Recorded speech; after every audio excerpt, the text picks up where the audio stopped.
The action never stops with TNA, and it is time for another pay-per-view review. Welcome back, guys, to Fog Wrestling. It's Slammiversary 2006, King of the Mountain match. A weird match that obviously TNA brought out. They brought out a lot of weird matches, but this was definitely one of them. It's kind of like a Money in the Bank ladder match, or I guess a championship ladder match, where instead of actually climbing the top of the ladder and bringing down the belt, you need to climb to the top of the ladder and hang the belt. Dare I say, whoever came up with the reverse battle royal idea maybe got influenced by this match. I would say so, absolutely. I've always been a fan of King of the Mountain, right? Because you know what? It was Money in the Bank, but it was the main eventers. Not that there wasn't main eventers in Money in the Bank, but you know, you never really got Cena in a Money in the Bank in his prime years. You know, Triple H, Shawn Michaels, those kind of guys. Hell, I don't think they ever were in a Money in the Bank match. No, not Shawn Michaels, never. And Triple H either. So it just shows you. And I think that's why I always like King of the Mountain. You got the true main eventers in them. Yeah, and you got the penalty box system as well, which is pretty cool. And it's for the actual belt, which is more important. And it's for the biggest belt that the company has. So yeah, lots to talk about, but let's get into the pre-show. Team Canada, Eric Young and A1 defeated the Naturals. Shane Douglas said he was going to take the Naturals to the top. Get them to the top of the tag team division. He swore on Chris Candido's life. Yeah, and they lose a pre-show match. Whatever you want to call it. Pre-show match against Team Canada. Oh, Canada. Not looking good for the Naturals. Natural disaster, more like. No, absolutely not. Right. Then we get the Bingo Hall Brawl. Team 3D taking on the James Gang. And there was blood, there was cheese graters, it was a good start to the show. Yeah, you can't go wrong. And this is when hardcore wrestling was hardcore. Yeah, this is when I miss the days. I mean, people always like talk about the Attitude Era and say, "Oh, Russo did this and that." And Russo points out that, you know, the Attitude Era wasn't even that bad in terms of blood. And seeing about it, I would probably say it was more the mid-2000s that gave us the great hardcore matches. Yep. No, I would absolutely agree with that. Yeah, Russo's correct. Like, see blood in the Attitude Era, there wasn't an awful lot of it. I think WWE only used blood in the Attitude Era when they really needed to. Yeah, anyway, point is, like, this was a real Bingo Hall brawl, and we were getting blood and we were getting good stuff, and Crimson Mask. It was a decent match. Team 3D defeat the James Gang. Fun start to the show. I enjoyed it. I think the right team won, and who knows, will we get a rematch between the two? I'm not too sure, but it was good. And I mean, tag team titles. Maybe these teams should be involved in that. Who knows? I do. Yeah, they really should be for me. Right, up next, 2-on-1 handicap match. It was Rhino. He defeated Team Canada, Bobby Roode, and Scott D'Amore. So Team Canada losing a match tonight. They won the pre-show, but they lost this one. Rhino overcoming the 2-on-1 odds. Nice to see him get a little piece of Scott D'Amore after weeks and weeks and weeks of Scott D'Amore sticking his nose in and getting away with shit. So, yeah, we had that. We then move into the 6-way elimination match. Sensei defeated Alex Shelley, Pete Williams, Jay Lethal, Sonjay Dutt, and Shark Boy. What's your thoughts on this? I mean, you can't really escape a TNA pay-per-view without getting these guys in some form of match. But you know what? In terms of the X division, I'm not saying this is as good as you're going to get, because you do have guys like, you know, Daniels and AJ Styles, but I think there is a level beneath these 6 guys that they could have produced of jobbers. I thought this was a fun match, to be honest. No, it was a fun match, but I think at this time in TNA, you're always going to get these. I feel like you always get some form of combination of these guys wrestling at a pay-per-view, and you know what? It worked, because it wasn't every fucking match, and I think that's the key. A lot of pay-per-views you watch today in the modern world of pro wrestling, it feels like every match is fucking like this to a degree. Yeah. And here it's like, this is a true standout match on this card. And Sensei gets a shot at the title now, so yeah, good for him. He can come back as many names as he wants. Like, I just don't really rate the guy. No, but I thought it was a decent elimination as well. So Shark board. Right, up next, Kevin Nash defeated Chris Sabin. Nice wee win there for Kevin Nash. Needed Needed some outside help there. I think Kevin Nash should be able to beat Chris Sabin completely clean, in my mind. I mean, it was alright, but I tell you what, it was nowhere near as good as the match he had against Mr. X. No, the one against Mr. X, not the guy for Resident Evil, the wee midget man from the Impact Zone. That was a great one, which you just reviewed there, but you're right, he shouldn't need help to defeat Sabin. I think it's actually embarrassing he does. It was alright though, what's your thoughts on it? No, it was a decent match, but we're not talking about, TNA World Champion Chris Sabin, 7 years down the road. We're talking about fucking middle of the road shitey Chris Sabin. Yeah, up next we had the NWA World Tag Team Championship match. AJ Styles and Christopher Daniels. They finally defeat America's Most Wanted, Chris Harris and James Storm, to win the titles. This was their last chance. They had to get it done here, and they did it with some help. No, they did do it with some help, and you know what? I really liked this match. I didn't really think AJ and Christopher Daniels, it's not the most exciting team on paper, we're being honest, folks. They're just known for their wrestling, but Christopher Daniels is underrated. It has to be said. When I see him in AEW, and he's like, 53, and you see guys almost like speaking down to him like they're better, let's not fucking beat around the bush. See guys like Hangman Adam Page and jobbers like that, fucking Christopher Daniels is clear of them. He is. Curry man alone. Konnichiwa. I mean, that's fucking brilliant. Honestly, I love a bit of Curry man. You know what I mean? But in terms of this match, yeah, America's Most Wanted. I'm glad they're out the door.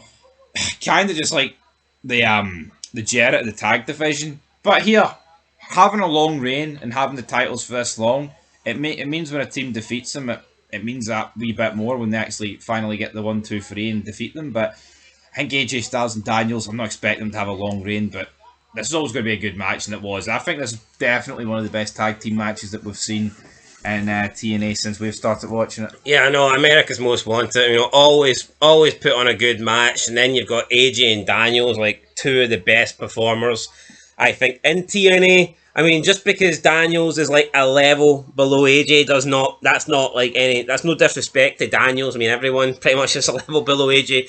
But, I mean, two phenomenal teams, phenomenal match. We also had the woman that came out and beat up Gail Kim. Certainly took away that advantage that America's Most Wanted had every single time these teams met. So they got their equaliser. Some big woman. I guess we'll find out who that was. Nicole Bass on roids. Yeah, it was some big chick coming out, taking out Gail Kim. Don't know who she is, but maybe we'll find out when it comes to the next show, when it comes to, I don't know, TNA afterwards. And yeah, we'll see what happens there. But it was a good match, and good to see that Styles and Daniels won, as it was their last chance. They made it count. Up next, we've got Samoa Joe, Scott Steiner. Much anticipated match. Fat bastard, fucking Twinkie. I mean, it was good. It was alright, but I mean, I think the finish. Yeah, the finish was a bit. I mean, honestly, that took me out of it. How easily he just defeated Scott Steiner with that wee bloody slam. Like, what was that about? Yeah, the finish was very strange. The match itself was alright. I mean, at this point, you just need to accept that Scott Steiner slowed down a lot. He has. I think he said, in the Jericho Cruise, that he's basically been working with a numb foot for like 25 years. Crazy shit. Which is obviously, I mean, I noticed that like in his WWE run, but I think that's partly the reason he kept falling over in that Triple H match. Just getting used to wrestling again. Yeah, I think his foot was gone. He just had no balance. Bit like wrestling with pins and needles. Yeah, fuck it. Right? I mean, if we've all had pins and needles, it's brutal. But I mean, I think why the finish might have looked weak to this match. If you actually just close your eyes, folks. So for those watching at home, close your eyes. Imagine Scott Steiner getting a muscle buster off fucking Samoa Joe. It doesn't look right. I feel like his body would implode with the amount of muscles that he's got. Yeah, it was not like the power slam. Yeah, it was like a generic power slam. That's what I'm saying. No, I don't think he can do the muscle buster. I've seen him do it on Steiner. Has he? Yeah. I mean, maybe he has, but I just can't really recall. I can't imagine Scott Steiner in that position, fucking taking a muscle buster. But he didn't take it here. Good match, but weak ending. Yeah, weak ending. Like a cup of tea that you've only stirred once. And then we go to the King of the Mountain match. Jeff Jarrett defeated Christian Cage, Abyss, Ron the Truth Killings, and Sting to once again regain the NWA World Heavyweight Championship match. The Screwjob was in here. The match itself, I thought was, it was pretty good. You had your spots, people getting pinned, people getting eliminated and whatnot. Well, not eliminated, but people getting put in the box for 2 minutes. Therefore, technically eliminating them in that time. Do you think though the downside of this match is that you've got 5 main eventers and like pretty much everyone is going to be eating a pin or two, and it makes them look a bit weak. Yeah, I agree with that because like some of the pins would not normally end a match. Yeah, some people are getting pinned, and you're thinking it's not really the way. I don't know what the alternative would be to. I mean, could it just be a simple case of you don't need to pin anyone, and it's just... Yeah, you could do that. I'm pretty sure by the end of the match, everyone has got a pin, and therefore everyone is eligible to... What they could do is, everyone's eligible to put the belt up, but you can pin each other to eliminate each other from the match, and once you're gone, you're gone. Possibly, because that eliminates the cage aspect then, the box. Yeah, there is just something wrong about seeing like a Biz get pinned twice and get fucked in the penalty box. Yeah, you know what I mean. It doesn't seem right. Also, the Monster Biz voluntarily just going in. It's a bit cheap, isn't it? It's like, could you imagine if Kane in '98 got pinned and the referee was like, "Aye, Kane, you have to go and stand in this wee box now for 90 seconds." Smoke up. It'd be like, it would just be weird. Anyway, a Biz is trying to climb the ladder. It looks like he's going to get the belt, but nah. Sting pushes him to the outside. 4 tables set up. It's like the Shawn Michaels spot. They always seem to fucking only break at most 3 tables when they do this. Yeah. And Sting only broke. A Biz only broke 3 here. Have we ever seen them break all 4? I think Bubba Ray and Matt Hardy broke all 4. Did they? That match was perfect, so that's there you go. But no, anytime I see this, the one closest to the ring on the bottom never gets broken. Yeah. No, it's a very... Why it worked with Bubba and Matt is because you've got 2 guys. It's spread out more evenly. With one guy, it's honestly... I think it's honestly borderline impossible to actually break up. I mean, it could happen, right? Don't get me wrong, but...